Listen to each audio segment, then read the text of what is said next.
right, so today we're going to be doing our class on draping. We're going to talk about the different types of drapes there are, when to use those drapes, and then I'm going to demonstrate how to single drape, how to double drape, and draping using the Sanic strip. So let's get started.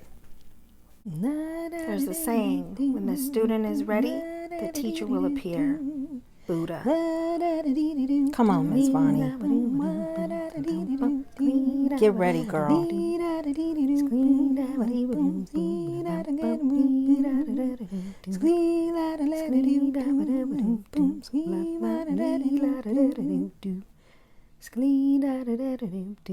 I'm ready. Are you?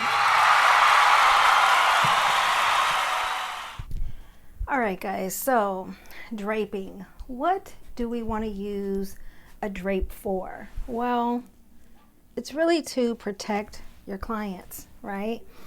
And it's unfortunate because everybody does not drape correct.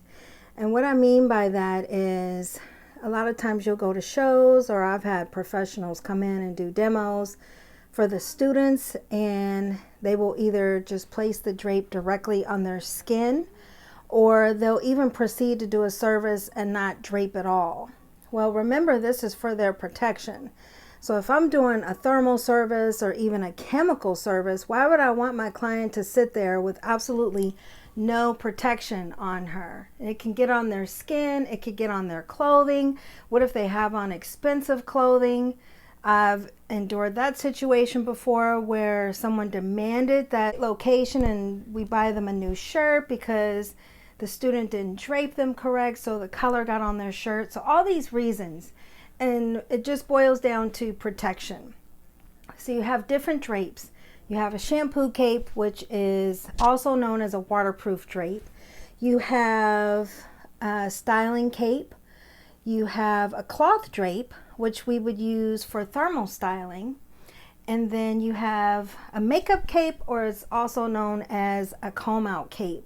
So a comb out cape you would use like when you're taking out a roller set and you just want to comb them out. So you would use a Sanic strip, not a towel, and it's a short little drape that you put on for combing out that style. The cloth drape would be used for when you're doing thermal styling, and just in case you drop that curling iron, if I used a waterproof shampoo cape, well, that hot iron could just burn right through the cape. So you don't want that, right? So what I want to demonstrate is single draping, double draping, and then draping with the Sanic strip. And I'm just gonna kind of have to be a little hood on that one because I don't have any Sanic strips, so that's my confession. I'm gonna have to impromptu that one, but I'm still going to simulate a Sanic strip and show you and tell you when you would use that. So first thing I want to do for my client, if we are draping for a shampoo, is we're going to do a single drape. Now also, if I'm doing any kind of hair styling that includes a shampoo, I would use one towel. But also if I was doing a roller set, or if I'm doing a haircut, although most of the time I recommend not to use a towel when you're doing haircuts because the bulk of the towel will get in your way. So first thing I would do is I have one clip myself because our hair is not that long, but you would have to go according to how long your client's hair is. If her hair is really long and you need 2 clips, then use 2 clips. And then I have my towel. Just remember this, when you're draping your client, that drape should always go over the chair. If it doesn't go over the chair, honestly, then you might as well not even have the client draped. It's kind of like you're working against yourself. So just always remember this. When I tell you something, I'm really just trying to help you to be as simple as possible, safe as possible, and it's always in the best interest of the client. So, you know, you don't want to drape somebody and then the drape is tucked in the back of the chair, because if I'm doing a chemical on her, it could just drip right down onto her back, onto her clothing. So that's not really protecting someone. So you always want to make sure it's pulled out over the chair. And if the client moves a lot, you just got to tell them nicely, you know, I need you to be still. It's for your own safety. Or try not to move forward because this is for your safety. Please and thank you. Okay, so I did that. Now I have one towel. So if you remember in one of my prior videos when I was talking about state board, and I told you in your first service, if you didn't have that cloth Sanic strip, to use a towel and drape like how you would a real client. This is how you would a real client, a single drape. So I'm going to put that towel over. Hopefully you can see that. Come on, client, work with me. I'm going to take the bottom parts of the towel, those corners there, I'm gonna not suffocate her. Crisscross. Can you guys, I hope you can see that. Okay. And then I'm gonna hold on to that without choking her.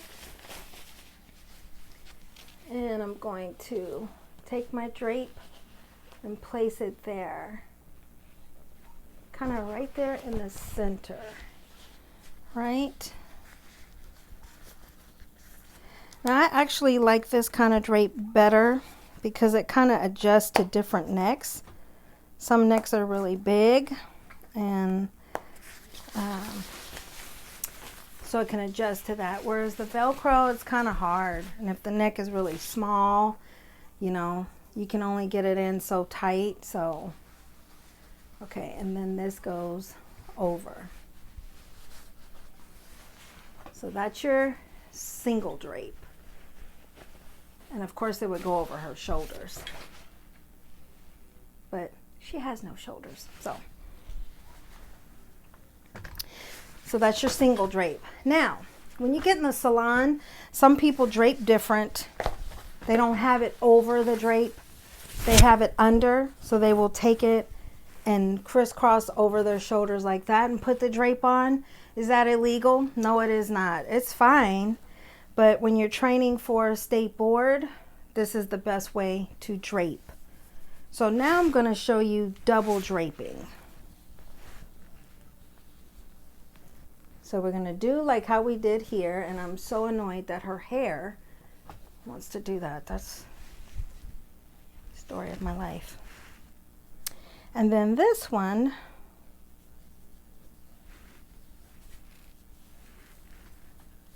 goes over that, and it would go over her shoulders, and you would actually crisscross it.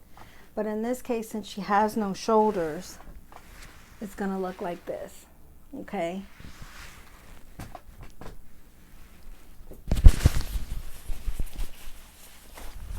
And then I'm going to take my drape,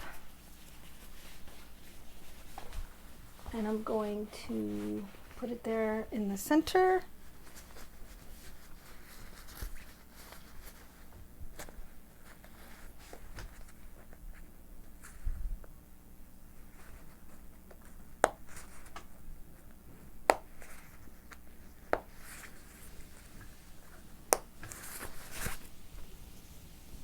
And bring this down. So I have this going over, and then when you open it up, I have, oh come on, work with me, that towel underneath. Okay, so when we're doing chemicals, we want that protection on the outer and on the inner. So if this gets saturated, she still has that extra towel underneath to still protect her. So one more with the Sanic strip. So let's backtrack. I did the one towel for any style that's including shampooing.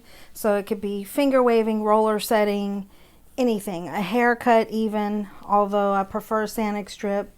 But if it's including a shampoo, we do one towel, right?